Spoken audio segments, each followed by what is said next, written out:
Hi friends, welcome back to our YouTube channel. Friends, ಇವತ್ತು ತುಂಬ ದಿನ ಆದಮೇಲೆ ನಾನು ಸ್ಟಡಿ ವ್ಲಾಗ್ನ ಹಾಕ್ತಾಯಿದ್ದೀನಿ.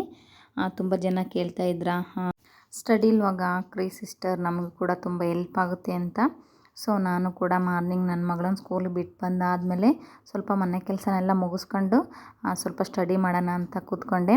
ಯಾಕಂದರೆ ನಾನು ಕೂಡ ಇನ್ನೂ ಸ್ಟಡಿ ಟೇಬಲ್ನೆಲ್ಲ ನೀಟಾಗಿ ಜೋಡಿಸ್ಕೊಂಡಿರಲಿಲ್ಲ. ಬುಕ್ಸ್ಗಳನ್ನೆಲ್ಲ ಪರವಾಗಿಲ್ಲ ಬಿಡು, ಒಂದು ಸ್ವಲ್ಪ ನೋಟ್ಸ್ ಆದ್ರೂ ರಿಪೀಟ್ ಆಗುತ್ತೆ ನೋಟ್ಸ್ ಮಾಡ್ಕೊಂಡದ್ದು ಅಂತ, ಮತ್ತೆ ಮರ್ತೋಗ್ಬಿಡುತ್ತೆ ಅಂತ ನೋಟ್ಸ್ನೆಲ್ಲ ಕಲೆಕ್ಟ್ ಮಾಡ್ಕೊಂಡು ಕೆಳಗೆ ಇಟ್ಕೊಂಡಿದ್ದೆ. ಅವನ್ನ ಚೂರು ರಿವಿಷನ್ ಮಾಡಿದ್ರಾಯಿತು. ಮತ್ತು ಬುಕ್ಸ್ಗಳ್ನೆಲ್ಲ ನೀಟಾಗಿ ಜೋಡಿಸ್ಕೊಂಡು ಸ್ಟಾರ್ಟ್ ಮಾಡೋಣ ಅಂತ ಕೂತ್ಕೊಂಡೆ. ಸೊ ಫ್ರೆಂಡ್ಸ್, ಏನು ಗೊತ್ತಾ, ಇವತ್ತು ಎಲ್ರಿಗೂ ಗೊತ್ತಿರೋ ಹಾಗೆ 1 ವರ್ಷದಲ್ಲಿ ನಮ್ಮ ಸರ್ಕಾರ 2 ಸಲ TET ಮಾಡಬೇಕಾಗುತ್ತೆ. ಅದೇ ಥರ ಈ ವರ್ಷವೂ ಕೂಡ ಮತ್ತೆ TET ಕಾಲ್ ಮಾಡ್ತಾರಾ ಏನು ಎತ್ತ ಅಂತ ನಾವು ಕೂಡ ತಿಳ್ಕೊಳೋದಾದರೆ, ಪ್ರತಿ ಸಲ ಕಂಪಲ್ಸರಿ 1 ವರ್ಷದಲ್ಲಿ 2 ಸಲ TET ಮಾಡಬೇಕು. ಈ ವರ್ಷವೂ ಏನು ಮಾಡ್ತಾರಂದರೆ, ಟೀಚರ್ಸ್ಗೆ TET ಬೇಕಾಗಿದೆ. ಯಾಕಂದರೆ ಗೌರ್ಮೆಂಟ್ ಟೀಚರ್ಸ್ಗೆ ಎಲಿಜಿಬಲ್ಲು ಅವರಿಗೆ ಲಿಮಿಟ್ ಇರೋದ್ರಿಂದ ಇಷ್ಟು ವರ್ಷದಲ್ಲಿ ನಾವು TET ಮಾಡ್ಕೊಂಡ್ರೆ ಅಷ್ಟೇ ನೀವು ಜಾಬ್ ಮಾಡೋದು, ಇಲ್ಲಾಂದರೆ ತೆಗ್ದಾಕ್ತೀವಿ ಅಂತ ಹೇಳ್ತಾ ಇರೋದ್ರಿಂದ ಎಲ್ರಿಗೂ ಕೂಡ TET ನೆಸೆಸಿಟಿ ಇದೆ. ಬಟ್ TET ಆಲ್ರೆಡಿ ಎಲಿಜಿಬಲ್ ಆಗಿರೋರಿಗೆ TET ಏನು ಮಾಡೋದು ಬೇಕಾಗಿಲ್ಲ. ಸೊ ಅದಕ್ಕೋಸ್ಕರ TET ಕಾಲ್ ಮಾಡ್ತಾರೋ ಏನು ಎತ್ತ ಅಂತ ನೋಡೋದಾದರೆ, ನಾವು ಈಗ ಹೊಸ ಸರ್ಕಾರ ಬೇರೆ ರಚನೆ ಆಗ್ತಾಯಿದೆ. ಈಗ ಸದ್ಯಕ್ಕೆ ಯಾವುದೇ ಕೂಡ TET ಕಾಲ್ ಮಾಡ್ತಾರೆ ಅಂತ ಏನು ಕೂಡ ನಮಗೆ ನ್ಯೂಸ್ಗಳು ಬಂದಿಲ್ಲ.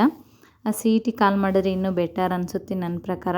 ಯಾಕಂದರೆ ಆಲ್ರೆಡಿ TET ಹಾಕಿರೋರು ತುಂಬ ಜನ ಇರೋದ್ರಿಂದ ಇದೊಂದು ವರ್ಷ ಫಸ್ಟು CET ಕಾಲ್ ಮಾಡಿಬಿಟ್ಟು ಅದಾದಮೇಲೆ TET ಕಾಲ್ ಮಾಡಿ ಮತ್ತು ಇನ್ನು ಮಿಕ್ತರಿಗೆ ಅವಕಾಶ ಕೊಟ್ಟರೆ ಅನುಕೂಲ ಆಗುತ್ತೆ ಅಂತ. ಎಷ್ಟೋ ಪಾಪ ಓದಿ ವರ್ಷದಿಂದಲೂ ಆ ತಿಂಗಳು ಮುಂದಿನ ವಾರ ಅಂತ ನಾವು ವೆಯ್ಟ್ ಮಾಡ್ತಾನೇ ಇದ್ದೀವಿ, ಕಾಲ್ ಮಾಡ್ತಾರೆ CETನೇ ಅಂತ. ಇನ್ನೂ ಮತ್ತು ಸ್ಕೂಲ್ಗಳು ಬೇರೆ ಸ್ಟಾರ್ಟ್ ಆಯಿತು. ಎಷ್ಟೋ ಜನ ಗೆಸ್ಟ್ ಟೀಚಿಂಗಿಗೆ ಹೋಗಬೇಕು ಮತ್ತು ಕ್ವಿಟ್ ಮಾಡಿ ಮನೆಗೆ ಓದ್ತಾ ಇರೋರು ತುಂಬ ಜನ ಇದ್ದಾರೆ. ಹಿಂಗಾಗಿ ನಮಗೂ ಕೂಡ ಗಲಿಬಿಲಿ ಆಗುತ್ತೆ, ಏನು ಮಾಡೋದು ಎತ್ತ, ಹಿಂಗಾಯ್ತಲ್ಲಪ್ಪ. ಅಟ್ಲೀಸ್ಟ್ 1 ತಿಂಗಳಿಗೆ ನಾವು ಗೆಸ್ಟ್ ಟೀಚರಾಗಿ ವರ್ಕ್ ಮಾಡಿದ್ರು ಕೂಡ 15,000 ದುಡ್ಡು ತಗೊತಿದ್ವಿ. ಬರೀ ನಾಳೆ ಕಾಲ್ ಮಾಡ್ತಾರೆ, ನಾಡಿದ್ದು ಕಾಲ್ ಮಾಡ್ತಾರೆ ಅಂತ ಬರೀ ಓದೋದೇ ಆಯಿತು. ಏನೂ ಕೂಡ ನಾವು ಕಾನ್ಫಿಡೆಂಟಾಗಿ ಓದೋಕ್ಕೆ ಬರೋದೇ ಇಲ್ಲ. ಒಂಥರ ಡಿಪ್ರೆಷನಿಗೆ ಹೋದಂಗೆ ಆಗುತ್ತೆ, ಏನೋ ಒಂಥರ ಟೆನ್ಷನ್ ಆಗುತ್ತೆ, ಓದಿದ್ದು ಕೂಡ ಮರ್ತೋಗುತ್ತೆ, ಯಾವುದು ಕೂಡ ಕಾನ್ಫಿಡೆನ್ಸಾಗಿ ನಮಗೆ ಮಾಡೋಕ್ಕೆ ಆಗ್ತಾನೇ ಇಲ್ಲ. ಆಲ್ಮೋಸ್ಟ್ ಎಲ್ಲ ಸ್ಟಡಿ ಮಾಡ್ತಾ ಇರೋರಿಗೂ ಕೂಡ ಇದೇ ಥರ ಅನಿಸಿರುತ್ತೆ ಅನ್ಕೋತೀನಿ. ನಿಮಗೂ ಕೂಡ ಈ ಥರ ಅನಿಸಿದ್ರೆ ನನಗೆ ಕಾಮೆಂಟ್ ಹಾಕಿ ಫ್ರೆಂಡ್ಸ್. ನಾನು ಕೂಡ ತುಂಬ ಯೋಚನೆ ಮಾಡಿದೆ, ಬೆಂಗಳೂರಿಗೆ ಬಂದುಬಿಟ್ಟು ನಾನು ಕೂಡ ಜಾಬ್ ಮಾಡಬೇಕು, ಪ್ರೈವೇಟ್ ಸ್ಕೂಲಿಗೆ ಹೋದ್ರೂ ಅನುಕೂಲ ಆಗುತ್ತಲ್ವಾ, ಮತ್ತು ಗೌರ್ಮೆಂಟು ಗೆಸ್ಟ್ ಟೀಚರಾಗಿ ಹೋದ್ರೂ ಕೂಡ ಹೆಲ್ಪ್ ಆಗುತ್ತೆ. ಸುಮ್ಮನೆ ಮನೇಲಿ ಏನು ಮಾಡೋದು, ಸುಮ್ಮನೆ ಹಿಂಗೆ ಓದ್ತಾ ಇದ್ದರೆ ಹಿಂಗೆ 2-3 ವರ್ಷ ಮತ್ತೆ ಹೋಗ್ಬಿಡ್ತೇವೆ ಅನ್ನೋದೊಂದು ಭಯ ಕಾಡ್ತಾಯಿತ್ತು. ಬಟ್ ಏನು ಮಾಡೋದು, ಈಗ ಓದಬೇಕಂತ ಕೂತಿದ್ದೀವಿ ಅಂದಮೇಲೆ ಇದೊಂದು ವರ್ಷ ಆದರೂ ಪರವಾಗಿಲ್ಲ, ಕೂತ್ಕೊಂಡು ಓದ್ಬಿಡೋಣ ಅನ್ನೋದೊಂದು ನನಗೆ ಒಂದು ಸಲ ಮೋಟಿವೇಶನ್ ಆಗಿ ಕೂತ್ಕೊಂಡು ಓದ್ಬಿಡ್ತೀನಿ. ಆಮೇಲೆ ಏನೋ ಒಂಥರ ಯೋಚನೆ ಮಾಡಿ, ಅಯ್ಯೋ ಮತ್ತೆ ಹಿಂಗೆ ಓದ್ತಾ ಇದ್ದರೆ ಸುಮ್ಮನೆ ಹೋಗ್ತಾನೆ ಇರುತ್ತೆ ದಿನಗಳು, ಕಾಲ್ ಮಾಡೋದು ಇಲ್ಲ, ಈ ಕಡೆ ಪ್ರೈವೇಟ್ ಸ್ಕೂಲಿಗೂ ಹೋಗಲಿಲ್ಲ, ಏನೂ ಜಾಬ್ ಮಾಡಿಲ್ಲ, ಮನೆಯಲ್ಲೇ ಕೂತ್ಕೊಂಡು ಏನು ಮಾಡೋದಪ್ಪ ಅಂತ ಆ ಥರನೂ ಕೂಡ ಯೋಚನೆ ಆಗುತ್ತೆ. ಅದನ್ನೆಲ್ಲ ಬಿಟ್ಬಿಟ್ಟು ಇದೊಂದು ವರ್ಷ ಪರವಾಗಿಲ್ಲ, ನೆಕ್ಸ್ಟು ಅಂತೂ ಈಗಂತೂ ಸ್ಕೂಲ್ ಸ್ಟಾರ್ಟ್ ಆಯಿತು, ನೆಕ್ಸ್ಟ್ ಜೂನ್ವರೆಗೂ ಟಾರ್ಗೆಟ್ ಮಾಡಿದ್ದೀನಿ. ಅಷ್ಟರೊಳಗೆ CET ಕಾಲ್ ಮಾಡಿದರೆ ಮತ್ತು ಬರೆಯೋದು ಓದಿದ್ರಾಯ್ತು. ಅಷ್ಟರ ತನಕನಂತೂ 100% CETಗೆ ಟಾರ್ಗೆಟ್ ಮಾಡ್ಕೊಂಡು ಓದ್ಬಿಡೋಣ ಅಂತ ಮತ್ತೆ ನಾನು ಸ್ಟಡಿನ ಕಂಟಿನ್ಯೂ ಮಾಡ್ತಾ ಇದ್ದೀನಿ. ಸೊ ನೀವು ಕೂಡ ಯಾವುದೇ ಕಾರಣಕ್ಕೂ ನಿಲ್ಸಕ್ಕೆ ಹೋಗಬೇಡಿ.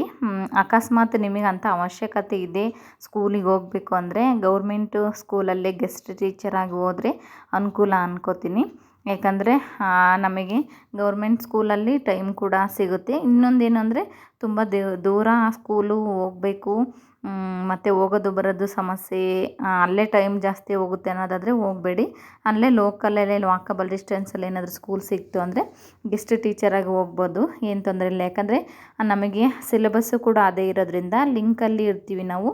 ಮತ್ತು ಅದ್ರ ಜೊತೆಗೆ ನೈಟ್ ಬಂದ ತಕ್ಷಣ ಎಲ್ಲ ಕೆಲಸ ಮುಗಿಸಿದ್ರು ಕೂಡ ಒಂದು 2 ಗಂಟೆ ರಿವಿಷನ್ ಮಾಡ್ಕೊಂಡು ಅದ್ರ ಜೊತೆಗೆ ಜಿ ಕೆ ಪೇಪರು ಇನ್ನೆಲ್ಲ ಪೇಪರಿಗೂ ಕೂಡ ರೆಡಿ ಆಗ್ತಾಯಿದ್ರೆ ಏನೂ ತೊಂದರೆ ಆಗಲ್ಲ ಅನ್ಕೋತೀನಿ. ಎಷ್ಟೋ ಜನ ಪ್ರೈವೇಟ್ ಸ್ಕೂಲ್ಗೆ ಹೋಗ್ತಾ ಇದ್ದು ಕೂಡ ಸಿ ಇ ಟಿ ಇದ್ದಾರಲ್ವಾ. ಸೊ ಹಂಗಾಗಿ ಗೌರ್ಮೆಂಟು ಸ್ಕೂಲಲ್ಲೇನು ಅಷ್ಟು ಹೆವಿ ವರ್ಕ್ ಇರಲ್ಲ. ಆಲ್ಮೋಸ್ಟ್ ಎಲ್ಲ ಹಳ್ಳಿಯರೇ ಇರೋದ್ರಿಂದ ಒಂದು 2-3 ಕ್ಲಾಸು ಅಕಸ್ಮಾತ್ 4 ಕ್ಲಾಸು ಸಿಕ್ಕರೆ ಸಿಗ್ಬೋದು. ಇನ್ನು ಮಿಕ್ಕಿ ಟೈಮಲ್ಲೆಲ್ಲ ನಾವು ಫ್ರೀಯಾಗಿರ್ತೀವಿ. ಸ್ವಲ್ಪ ಹೊತ್ತು ಮೊಬೈಲಲ್ಲಿ ನೋಡೋದು ಅಥವಾ ನಾವು ನೋಟ್ಸ್ಗಳು ತಗೊಂಡಾಗ 1 ಗಂಟೆ ರಿವಿಷನ್ ಮಾಡ್ಕೊಳ್ಳೋದು ಈ ಥರ ಮಾಡ್ತಾಯಿದ್ರೆ ಏನು ನಮಗೆ ತೊಂದರೆ ಅನಿಸಲ್ಲ, ಆರಾಮಾಗಿ ಎಕ್ಸಾಮ್ನ ಬರಿಬೋದು. ಇನ್ನು ಅವಶ್ಯಕತೆ ಏನಿಲ್ಲಪ್ಪ ನನಗೆ ಮತ್ತು ಸಿ ಇ ಟಿಗೆ ಟಾರ್ಗೆಟ್ ಮಾಡ್ತೀನಿ ಅನ್ನೋರು ಆರಾಮಾಗಿ ಸಿ ಇ ಟಿಗೆ ಓದ್ಬೋದು. ಬಟ್ ಏನಂದರೆ ಮನಸ್ಸು ಮಾಡಿದರೆ ಮಾರ್ಗ ಅಂತ ನಮ್ಮ ಮನಸ್ಸಿನ ಮೇಲೆ ಡಿಪೆಂಡ್ ಆಗಿದೆ. ಸೊ ಹಂಗಾಗಿ ಗೆಸ್ಟ್ ಟೀಚರಿಗೆ ಹೋಗೋರಿಗೆ ಇದೊಂದು ಕಿವಿ ಮಾತನ್ನ ಹೇಳ್ತಾ ಇದ್ದೀನಿ. ಯಾವುದೇ ಕಾರಣಕ್ಕೂ ನಾವು ಈ ಸಲ ಸಿ ಇ ಟಿ ಬಿಡಲೇಬಾರ್ದು ಅಂತ ಟೈಮಲ್ಲೇ ಡೈಲಿ ಮಾರ್ನಿಂಗು ಸ್ಕೂಲ್ ಮುಗಿಸ್ಕೊಂಡು ಬಂದಮೇಲೆ ಒಂದು 2 ಗಂಟೆ ಓದ್ಕೊಂಡು ಮತ್ತು ಮಾರ್ನಿಂಗ್ ಸ್ವಲ್ಪ ಓದ್ಕೊಂಡು ಈ ಥರ ಟೈಮ್ ಸಿಕ್ಕಿದಾಗ ಡೈಲಿ ಒಂದು 4-5 ಗಂಟೆ ನಾವು ಓದಿದ್ರಾಯ್ತು. ಎಂಥ ಪರಿಸ್ಥಿತಿ ಬಂದ್ರೂ ನಾನು ಇಷ್ಟು ಟೈಮ್ಸ್ ಇಟ್ಕೊಂಡು ಓದ್ತೀನಿ ಅನ್ನೋದೊಂದು ನಮ್ಮ ಮೈಂಡಿಗೆ ಬಿಟ್ಟಿರುತ್ತೆ. ಸೊ ಇಷ್ಟು ಕೂಡ ನಾವು ಫ್ರೀ ಮಾಡ್ಕೊಂಡು ಓದ್ಬೋದು.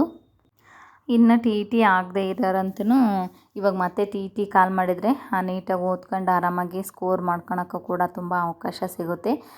ನಾವು ಆಲ್ಮೋಸ್ಟ್ ನಾಳೆ ಕಾಲ್ ಮಾಡ್ತಾರೆ, ನಾಡಿದ್ದು ಕಾಲ್ ಮಾಡ್ತಾರೆ, 1 ವಾರ 1 ತಿಂಗಳು ಅಂತ ನಾವು ಇತ್ತೀಚೆಗಂತೂ ಯಾರೂ ಗ್ಯಾಪ್ ಮಾಡಿಲ್ಲ ಅನ್ಕೋತೀನಿ. ಎಲ್ಲರೂ ಕೂಡ ಚೆನ್ನಾಗಿ ಸ್ಟಡಿ ಮಾಡ್ತಾಯಿದ್ದಾರೆ. ಇದೇ ಥರ ಸ್ಟಡಿ ಮಾಡ್ತಾ ಹೋಗಿ ಕಾಲ್ ಮಾಡಲ್ಲ ಅಂತ ನಾವು ನಿರ್ಧಾರ ಮಾಡೋಕ್ಕೆ ಹೋಗಲೇಬಾರ್ದು. ಹೇಳಕ್ಕೆ ಬರಲ್ಲ. ಮತ್ತು ಮುಂದಿನ ತಿಂಗಳೊಳಗೆ ಅನೌನ್ಸ್ ಮಾಡಿಬಿಟ್ರೆ ತುಂಬ ಸಿಲೆಬಸ್ ಹೆವಿ ಇರೋದ್ರಿಂದ ನಾವು ಗ್ರಿಪ್ಪು ಕಳ್ಕೊಬಿಡ್ತೀವಿ ಸಿಲೆಬಸ್ಗೆ. ಹಂಗಾಗಿ ಆ ಗ್ರಿಪ್ಪಲ್ಲಿ ಇದ್ಬಿಟ್ಟು ಚೆನ್ನಾಗಿ ಓದ್ಕೊಂಡ್ರೆ ತುಂಬ ಅನುಕೂಲ ಆಗುತ್ತೆ ಅಂತ ಹೇಳ್ತೀನಿ. ಇನ್ನು ಗೌರ್ಮೆಂಟ್ ಚೇಂಜ್ ಆಗಲಿಲ್ಲ ಅಂದರೆ ನೆಕ್ಸ್ಟ್ ಮಂತನ್ನು ನೋಟಿಫಿಕೇಷನ್ ಮಾಡ್ತಾರೆ ಅಂತ ಅನ್ಕೋಬೋದಿತ್ತು.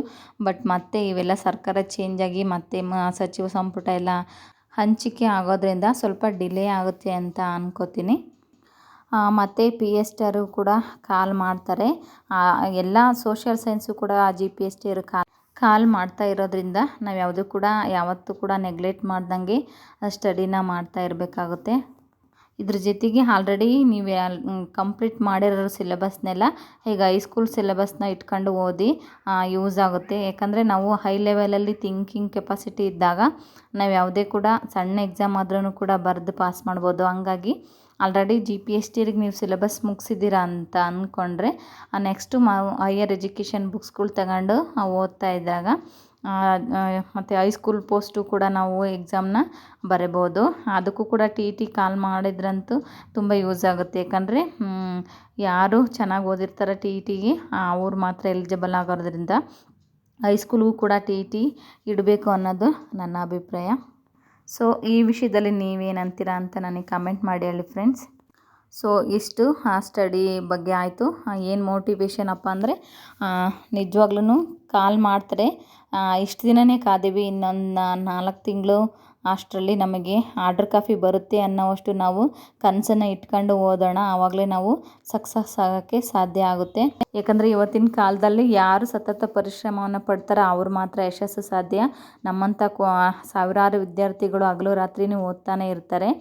ಅವರಲ್ಲಿ ನಾವು ಒಬ್ಬರಾಗಿ ಓದಬೇಕಾಗುತ್ತೆ. ಸುಮ್ಮನೆ ಬೇಕಾಬಿಟ್ಟು ನಾವು ಓದ್ತಾ ಇದ್ದರೆ ನಾವು ಇದನ್ನೆಲ್ಲ ಕ್ವಿಟ್ ಮಾಡಿಬಿಟ್ಟು ಸ್ಟಡಿನೆಲ್ಲ ಇನ್ನೊಂದು ಯಾವುದೋ ಬೇರೆ ಕೆಲಸ ಮಾಡೋದು ಒಳ್ಳೆಯದು ಅಂತ ನನ್ನ ಅನಿಸಿಕೆ. ಸೊ ಇಷ್ಟು ಇವತ್ತಿನ ಸ್ಟಡಿ ವ್ಲಾಗ್ ಆಗಿರುತ್ತೆ ಫ್ರೆಂಡ್ಸ್. ಯಾರೆಲ್ಲ ನನ್ನ ವೀಡಿಯೋನ ಸಬ್ಸ್ಕ್ರೈಬ್ ಮಾಡ್ಕೊಂಡೆ ನೋಡ್ತಾ ಇದ್ದೀರೋ ಸಬ್ಸ್ಕ್ರೈಬ್ ಮಾಡ್ಕೊಂಡು ಕೂಡ ನೋಡಿ ಅಂತ ಹೇಳ್ತಾ ಈ ಒಂದು ವಿಡಿಯೋ ನಿಮಗೆ ಹೇಗೆ ಅನಿಸ್ತು ಅಂತ ಕಮೆಂಟ್ ಮಾಡಿ ಫ್ರೆಂಡ್ಸ್. ಹಾಗೆ ಈ ಒಂದು ವಿಡಿಯೋಗೆ ಒಂದು ಲೈಕ್ ಮಾಡಿ. ನನಗೂ ಕೂಡ ಒಂದು ನೆಕ್ಸ್ಟ್ ವಿಡಿಯೋ ಮಾಡೋಕ್ಕೆ ಒಂದು ಮೋಟಿವೇಶನ್ ಆಗುತ್ತೆ. ಒಂದು ಕಮೆಂಟ್ ಹಾಕಿರಿ ಈ ವಿಡಿಯೋ ನೋಡಿ. ನೆಕ್ಸ್ಟ್ ನಾನು ಏನಾದರೂ ವಿಷಯಗಳನ್ನ ಕಲೆಕ್ಟ್ ಮಾಡ್ಕೊಂಡು ನಿಮಗೆ ತಲುಪ್ಸೋಕ್ಕೆ ಇಷ್ಟಪಡ್ತೀನಿ. ಅದಕ್ಕೋಸ್ಕರ ನಿಮ್ಮದೊಂದು ಲೈಕ್ ಮತ್ತು ನಿಮ್ಮದೊಂದು ಕಮೆಂಟ್ಗೋಸ್ಕರ ಕಾಯ್ತಾ ಇರ್ತೀನಿ ಫ್ರೆಂಡ್ಸ್. ಮತ್ತು ಇದೇ ಥರ ಮೋಟಿವೇಶನ್ ವಿಡಿಯೋದಲ್ಲಿ ಸಿಗ್ತೀನಿ. ಚೆನ್ನಾಗಿ ಓದ್ತಾ ಇರಿ ಎಲ್ಲರೂ ಕೂಡ, ಅಭ್ಯಾಸನ ನಿಲ್ಲಿಸಬೇಡಿ ಅಂತ ಹೇಳ್ತಾ ಇದೇ ಥರ ವಿಡಿಯೋದಲ್ಲಿ ಸಿಗ್ತೀನಿ. ಅಲ್ಲಿವರೆಗೂ ಬಾಯ್, ಟೇಕ್ ಕೇರ್.